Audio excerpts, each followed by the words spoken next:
Eu tenho 76 anos, e passei 57 anos, respirando ao redor de um buraco no meu coração, que finjo não existir. Dizem que o tempo cura, mas isso é uma mentira contada por pessoas que nunca tiveram que trocar sua alma por uma reputação. Eu dei o meu bebê na primavera de 1969. Desde então, todas as manhãs a primeira coisa que faço ao acordar é lembrar que sou uma covarde. Não é mais um pensamento barulhento, é apenas um zumbido baixo, como o som de uma geladeira em uma cozinha vazia. Você se acostuma, mas nunca para de ouvir. Meu nome é Marta, e se você está procurando uma história sobre uma mulher que foi forçada a uma escolha trágica e passou a vida como vítima, deve procurar em outro lugar. Fui vítima uma vez, talvez, mas o resto dos anos, aqueles foram escolhas. O silêncio foi uma escolha, a negação foi uma escolha, e a rejeição menos a segunda, aquela que realmente importou, essa foi inteiramente minha. Quando eu tinha 19 anos, o mundo parecia muito pequeno e muito rígido. Eu morava em uma casa onde o chão era mantido polido o suficiente para você ver seu próprio reflexo, mas ninguém nunca olhava realmente para si mesmo. Meus pais, Rosa e Antônio, eram pessoas de alta posição e mentes estreitas. Tudo girava em torno de como as coisas pareciam da calçada. Se as cortinas estivessem retas, a família estava bem. Se o gramado estivesse aparado, as almas lá dentro estavam limpas. Então conheci João. Ele não era um vilão, era apenas um rapaz que não sabia ser homem. O tipo de rapaz que gostava de como eu ficava num vestido amarelo, mas não tinha interesse na pessoa que o usava. Quando lhe disse que estava grávida, não vi raiva nos seus olhos, vi uma placa de saída. Ele nem sequer arrumou as malas, apenas deixou de existir no meu mundo. Um dia ele estava lá, prometendo-me a lua, e no dia seguinte, a lua tinha ido embora, e eu estava parada no escuro com uma vida crescendo dentro de mim, que eu não sabia como proteger. Lembro-me da tarde em que contei à minha mãe. O sol batia na mesa da cozinha de um jeito que fazia as partículas de poeira parecerem pequenas faíscas. Eu esperava um grito. Esperava ser expulsa. Em vez disso, ela apenas parou de mexer o chá. Ela não olhou para mim, olhou para a parede, para uma pequena rachadura no gesso que pretendia consertar. Ela disse: "Nós vamos dar um jeito nisso." E percebi então que não era mais filha dela. Eu era a rachadura no gesso. Eu era a coisa que precisava ser alisada e pintada, até que a parede parecesse perfeita novamente. Meu pai foi pior. Ele não falou comigo de jeito nenhum. Apenas olhou através de mim, como se eu já fosse um fantasma. Durante 3 dias, a casa foi um túmulo. Então fui colocada num carro e levada a 3 horas de distância para a casa da minha tia, numa cidade onde ninguém sabia o meu nome. Os 9 meses em que carreguei aquela criança foram os mais solitários da minha vida. Acho que as pessoas imaginam que a gravidez é um tempo de conexão, mas quando você é uma vergonha, é um tempo de desaparecimento. Assisti ao meu corpo mudar num quarto de hóspedes, com as cortinas fechadas. Não comprei roupas, não escolhi nomes. Eu nem sequer tocava na minha barriga, se pudesse evitar, porque tinha pavor de que, se a sentisse mexer, não seria capaz de fazer o que esperavam de mim. Minha mãe visitou uma vez, trouxe uma mala com minhas roupas velhas, e um cheque para minha tia. Não perguntou se eu tinha enjoos, não perguntou se eu estava com medo, apenas disse: "Quando isto acabar, nunca mais falaremos sobre o assunto. A vida voltará ao normal." Eu quis perguntar a ela como o normal deveria ser quando você tem um pedaço de si mesmo arrancado, mas fiquei em silêncio. Fui criada para obedecer.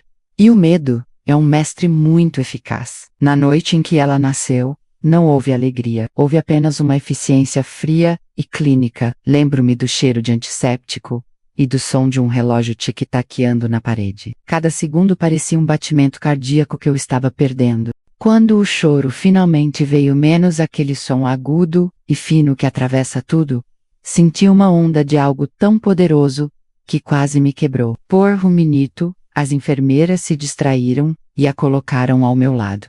Ela era tão pequena, sua pele era de uma cor rosa pálido, e ela tinha um tufo de cabelo escuro que parecia seda contra o meu braço. Olhei para ela, e a mentira que contei a mim mesma, durante 9 meses, de que ela não era real, de que era apenas um problema, evaporou. Ela era Sofia. Eu não sabia que esse era o nome dela então. Mas, no meu coração, eu a batizei. Eu quis pegá-la e correr. Quis gritar que ela era minha. Mas a porta se abriu, e meu pai estava lá, parado com um homem de terno. Ele não olhou para o bebê, olhou para o chão. E eu, com 19 anos, e despedaçada, deixei que a levassem. Não lutei. Nem sequer disse adeus, apenas fechei os olhos e deixei o silêncio começar. Voltar para casa foi a parte mais difícil. Não pelo que meus pais disseram, mas pelo que não disseram. O silêncio naquela casa era espesso, como um peso físico que você tinha que empurrar, apenas para caminhar, da cozinha até a sala. Mãe tinha esfregado o quarto de hóspedes, onde eu fiquei antes de ser mandada embora. Ela passou cândida no chão e arejou as cortinas, até que o cheiro de limão e lexívia substituísse qualquer vestígio da garota que ficou sentada. Pornove, acabou agora, Marta. Ela me disse enquanto dobrávamos a roupa suja, em uma terça-feira. Ela não olhou para mim, apenas se concentrou no vinco afiado de uma fronha. A página está em branco. Você tem toda a vida pela frente. Não a estrague olhando para trás. Lembro-me de olhar para as minhas mãos, que pareciam estranhamente leves e inúteis. Eu queria dizer a ela que a página não estava em branco, estava cicatrizada. Você não pode simplesmente apagar um ser humano como se fosse um líquido derramado em uma bancada. Mas eu assenti. Eu tinha 20 anos e queria que minha mãe me amasse de novo. Pensei que, se fizesse o papel da filha obediente, eventualmente, o vazio no meu peito seria preenchido com outra coisa. 3 anos depois, conheci o Carlos. Ele era um homem bom, o tipo de homem que meu pai aprovava menos trabalhador, quieto e previsível. Quando ele olhava para mim, via uma jovem virtuosa, de uma família respeitável. Ele não via o fantasma de uma menina parada entre nós. Na noite de núpcias, fiquei acordada muito, depois dele ter pegado no sono, ouvindo sua respiração rítmica. Eu me sentia como uma ladra. Eu tinha roubado essa vida, essa normalidade, construindo-a sobre um alicerce de mentiras. Pensei em contar a ele. As palavras estavam ali, na ponta da língua. Eu queria dizer, Carlos, a outra pessoa que você deveria conhecer, uma parte de mim está vivendo em outro lugar, em uma casa que nunca vi, com um nome que não conheço, mas olhei para o seu rosto pacífico e fiquei apavorada. Tive medo de que ele me olhasse com o mesmo nojo que vi nos olhos do meu pai no dia em que a levaram. Então, engoli as palavras, enterrei-as ainda mais fundo, e aquela foi a primeira vez que percebi que um segredo não é apenas algo que você guarda, é algo que guarda você, torna-se uma gaiola que você constrói para si mesma, grade por grade, até esquecer como viver fora dela, quando engravidei do Luiz o medo volto, mas desta vez, foi diferente. Não era o medo da vergonha, era o medo de Deus. Eu estava convencida de que por ter dado meu primeiro filho, seria punida. Cada vez que sentia uma cólica, ou um movimento, pensava, é agora que eles o levam de volta. Quando ele finalmente nasceu, e o colocaram nos meus braços, não chorei de alegria. Chorei com um alívio desesperado e primitivo. Se criou tão forte, que a enfermeira teve que me pedir para afrouxar o aperto. Tornei-me uma mãe, que era demais. Não o perdia de vista. Se ele tossia à noite, eu estava ao lado do berço antes que ele pudesse respirar de novo. Carlos achava que eu era apenas uma mãe dedicada, mas eu não era dedicada. Eu estava pagando uma promessa, estava tentando provar ao universo que era capaz de manter algo vivo, que eu não era a garota sem coração que deixou sua filha ser carregada nos braços de um estranho. Quando a Ana nasceu, 4 anos depois, eu já era especialista na atuação. Eu era a mulher que organizava as vendas de bolos na igreja, a mulher cuja casa estava sempre impecável, a mulher que nunca perdia uma peça de teatro na escola. Eu era Marta, o pilar, mas por dentro, eu estava envelhecendo mais rápido do que os meus anos permitiam. Cada vez que olhava para Ana, via eu a via aprender a andar, e pensava, a Sofia andou cedo, ela tinha esses mesmos cachos. Cada marco na vida dos meus filhos era uma faca de 2 gumes, era uma celebração do que eu tinha, e um luto pelo que eu tinha jogado fora. O relógio da minha vida não era medido em horas, mas na distância crescente entre a mulher que eu era e a mulher que o mundo pensava que eu era. O silêncio não estava mais apenas na minha casa, estava nos meus ossos. Comecei a ter dores de cabeça que duravam dias, uma pressão atrás dos olhos que nenhum remédio resolvia. Meu médico disse que era estresse, mas eu sabia o que era. Era o peso de 50 anos de coisas não ditas, empurrando a base do meu crânio, exigindo sair. À medida que as décadas passavam, o mundo mudou. As pessoas começaram a falar sobre coisas que costumavam esconder. Eu via histórias na televisão sobre reencontros, sobre filhos encontrando os pais que os haviam deixado. Cada vez que um desses segmentos aparecia, eu me levantava e saía da sala, ia para a cozinha esfregar uma panela que já estava limpa, meu coração batendo contra as costelas, como um pássaro preso. Carlos perguntava se eu estava bem, e eu apenas dizia que a TV estava muito alta. Convenci-me de que estava segura. Meus pais haviam partido, enterrados com seus segredos e seu orgulho. João era o nome de outra vida. Eu era uma velha agora, uma avó. Com certeza o passado finalmente tinha cansado de me perseguir. Mas esse é o problema do passado. Ele não tem pulso, então nunca se cansa. Ele apenas espera você parar de correr. Espera por uma tarde silenciosa, quando sua guarda está baixa, e sua filha entra na sala, com uma expressão no rosto que lhe diz que as paredes estão, finalmente caindo, 10 anos atrás. O silêncio finalmente se estilhaçou. Eu tinha 66 anos na época, jovem o suficiente para ainda ter esperança em um futuro, mas velha o suficiente para sentir o peso de cada ano que passei fingindo. Foi uma tarde de terça-feira. Um dia tão comum quanto qualquer outro, até que a Ana entrou na minha sala. Ela não se sentou, não tirou o casaco. Ficou apenas parada perto da janela, segurando um envelope pardo, como se contivesse algo volátil, algo que pudesse explodir se ela o apertasse demais. Lembro-me da forma como a luz batia nos fios grisalhos, que começavam a aparecer em suas têmporas, e, por um segundo, senti uma pontada aguda de culpa. Não pelo segredo, mas pelo fato de que minha filha estava envelhecendo, enquanto eu ainda tentava proteger uma garota que havia morrido em 1969. Mãe, disse ela, e sua voz tinha um tremor que eu nunca tinha ouvido antes. Eu estava limpando o sótão na casa da vovó Rosa. Encontrei uma caixa de papéis que ela disse ao advogado do inventário para queimar. Mas ele não queimou, ele os guardou. Meu coração não apenas disparou, pareceu que estava tentando sair pela minha garganta. Eu sabia, antes mesmo de ela abrir o envelope, eu sabia. O ar na sala subitamente pareceu muito rarefeito, como se as paredes estivessem se inclinando, ansiosas para ouvir a confissão que eu havia suprimido por quase 5 tic. Ela puxou uma certidão de nascimento, uma cópia, gasta nas bordas, e uma carta de um advogado que eu não reconheci. Ela os colocou na mesa de centro entre nós. Estava lá meu nome, a data, o peso de uma menina, nascida em uma cidade a 3 horas de distância. Quem é ela, mãe? Ana perguntou. Seus olhos ainda não estavam com raiva. Estavam arregalados, procurando, cheios de uma necessidade desesperada de acreditar que eu tinha uma explicação. Que tudo aquilo era um terrível mal-entendido.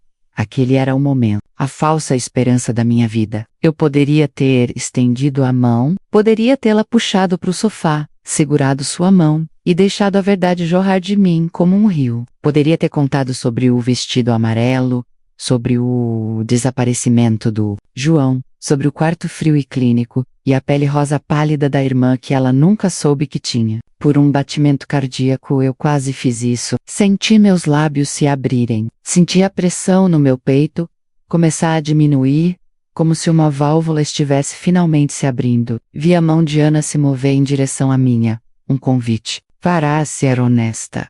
Uma ponte construída de graça. Mas então, vi o rosto da minha mãe em minha mente. Ouvi sua voz. Nunca mais falaremos sobre isso. A página está em branco. O medo é um hábito, e depois de 50 anos, era o meu hábito mais forte. Olhei para a filha que eu criei, a menina que confiava em mim, mais do que em qualquer pessoa no mundo, e matei a verdade. Eu não sei o que é isso, eu disse. A voz estava monótona, morta. Deve ser um erro. Sua avó tinha muitos amigos, muitos parentes distantes, que ela ajudava. Noah era. O silêncio que se seguiu foi diferente do silêncio da minha infância. Este não era um peso pesado.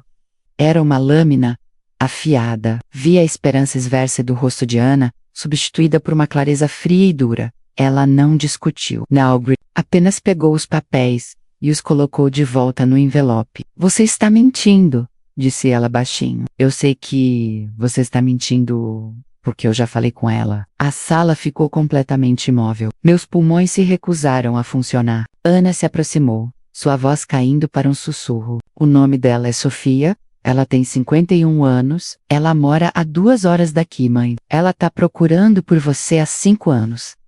Ela não foi a um advogado, primeiro. Ela foi a um site de DNA. Ela me encontrou. Ela encontrou o Luiz. Ela só queria saber se a mulher que lhe deu a vida alguma vez pensou nela. Senti o fantasma de um toque no meu braço. A lembrança daquele cabelo macio como seda no quarto do hospital. Sofia. Ela era real. Não era mais uma lembrança ou um problema. Era uma mulher com uma vida, uma voz e um endereço. Ela a 2 horas de distância. O relógio, tic-taqueando, da minha vida, que eu ignorei por tanto tempo, de repente começou a me ensurdecer. Cada segundo que eu ficava ali sentada em silêncio, era um segundo em que eu escolhia abandoná-la novamente. Mas a vergonha era espessa demais. Se eu admitisse agora, não estaria apenas admitindo um erro de 1969. Estaria admitindo 50 anos de decepção. Estaria admitindo que meu casamento com Carlos foi construído sobre uma sombra.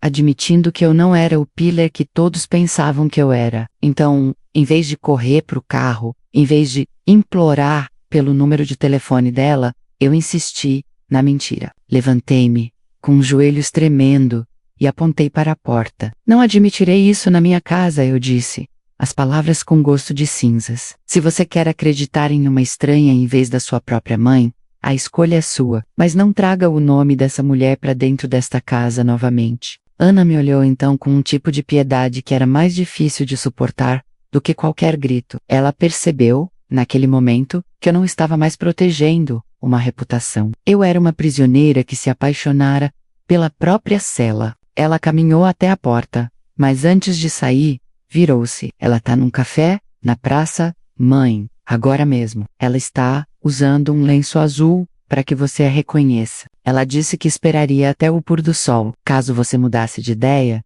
ela fechou a porta suavemente. E eu fiquei sozinha. Olhei para o relógio. Eram 4 da tarde. O sol começava sua lenta descida, lançando sombras longas e esqueléticas pelo chão. Sentei-me na beira da cadeira, as chaves do carro na mesa, o lenço azul dançando em minha mente, a 2 horas de distância, ou apenas a alguns quarteirões dali, esperando em um café. Eu poderia acabar com a guerra de 50 anos em 10 minutos. Fiquei naquela cadeira até a sala ficar completamente escura. Fiquei até o sol se pôr, e com ele, a única ponte que me restava para a filha, que eu havia perdido. Naquela noite, quando o Carlos chegou em casa, a casa estava escura. Ele me encontrou sentada na mesma cadeira, encarando a porta da frente. Como se esperasse que um fantasma atravessasse a madeira. Ele me perguntou por que eu não tinha acendido as lâmpadas, por que o fogão estava frio. Eu disse a ele que estava com enxaqueca. Uma mentira que se tornara tão confortável quanto um par de chinelos velhos. Ele deu um tapinha no meu ombro, um toque gentil e desavisado, e foi para a cozinha fazer um sanduíche. Ouvi o som da faca de pão contra a tábua, o abrir e fechar da geladeira, e senti uma onda de náusea tão forte que tive que segurar os braços da cadeira e o quiz greeter. Quis correr para a cozinha, jogar a certidão de nascimento na mesa e dizer a ele que sua esposa virtuosa era uma casca vazia. Mas não o fiz. Deixei que ele comesse o jantar em silêncio e fui para a cama, deitando-me o mais longe possível dele, sentindo a distância entre nós crescer de centímetros para quilômetros.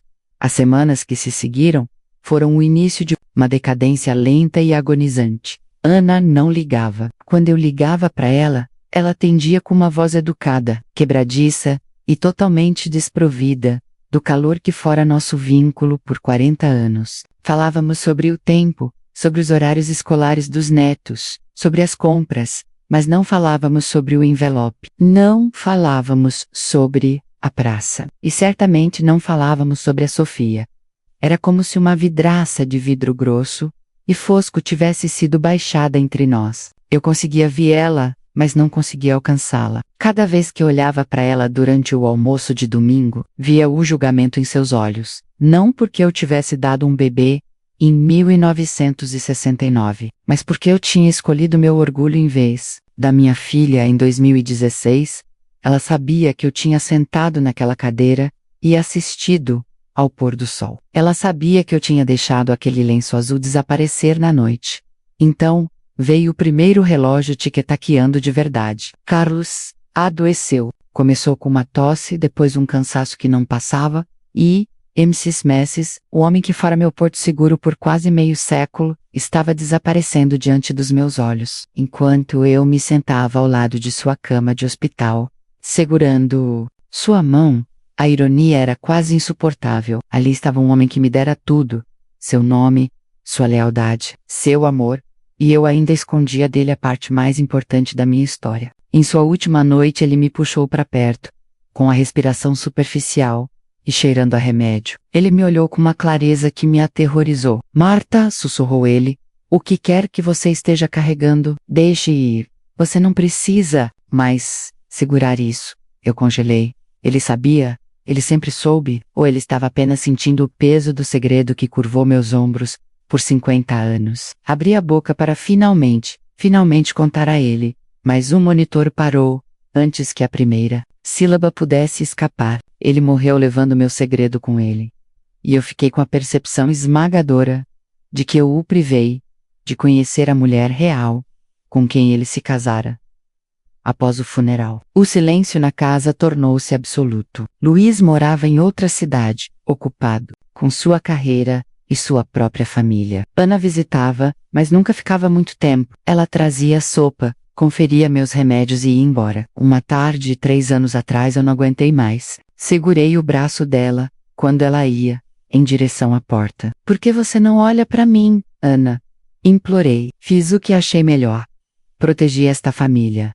Protegi você. Ela me olhou então, e não havia lágrimas, apenas uma tristeza profunda e cansada. Você não nos protegeu, mãe, disse ela. Você protegeu a imagem que tem de si mesma. Sofia não queria seu dinheiro ou sua casa. Ela queria saber se tinha uma mãe, e você disse a ela 2 vezes que ela não existia. E não vejo a mulher que me criou. Vejo uma estranha que ama seus segredos mais do que seus filhos. Agora, tenho 76 anos, minhas articulações doem, meus olhos estão falhando, e a casa é grande demais para uma pessoa, e 1000 fantasmas. Passo muito tempo no sótão agora, olhando fotos antigas. Encontrei uma foto minha de 1968, tirada apenas alguns meses antes de conhecer o João.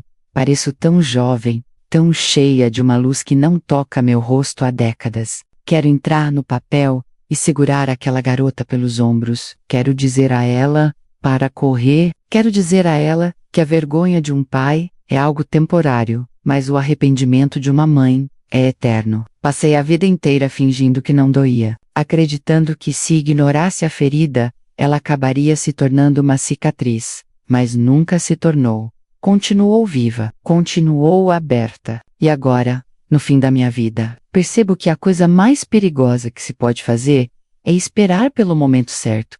Parar, ser honesta. O momento certo foi em 1969. O segundo momento certo foi 10 anos atrás. Agora, não há mais tempo, não sei onde a Sofia está. Ana não me diz, e eu não a culpo. Eu tive minha chance e a joguei fora, porque tive medo de uma sombra. Se ela estiver por aí, se algum dia ouvir estas palavras de uma velha cansada, que finalmente ficou sem mentiras, quero que ela saiba que eu me lembro da seda do seu cabelo. Lembro-me do rosa pálido da sua pele. Lembro-me do choro que partiu meu coração e do silêncio que o manteve partido. Você nunca foi um erro, Sofia. Você foi a única coisa na minha vida que foi verdadeiramente real. E eu fui uma pessoa pequena demais para segurar você. Para quem estiver ouvindo, estiver escondendo uma parte de si para manter a paz. A paz que você está mantendo é uma mentira. Ela não vai te consolar quando a casa estiver vazia e o sol estiver se pondo. Só vai fazer a escuridão parecer muito, muito mais profunda. A história de Marta é um lembrete contundente de que os segredos não protegem apenas as nossas reputações. Eles frequentemente agem como um veneno de ação lenta que corrói os próprios alicerces das famílias que tentamos construir. Muitas vezes pensamos que estamos poupando nossos entes queridos da dor ao esconder a verdade. Mas na realidade estamos apenas nos poupando do desconforto, menos a um custo que se torna mais alto a cada ano que passa. A maior tragédia de Marta não foi a escolha forçada de sua juventude, mas a escolha baseada no medo em sua velhice. Isso nos lembra que quase nunca é tarde demais para dizer a verdade, até que de repente o tempo acaba. Se você tivesse no lugar de Marta naquela tarde no café, com o pôr do sol se aproximando e um lenço azul esperando a apenas alguns quarteirões de distância, você teria encontrado coragem para abrir aquela porta, ou o peso de 50 anos de silêncio teria mantido você preso naquela cadeira também?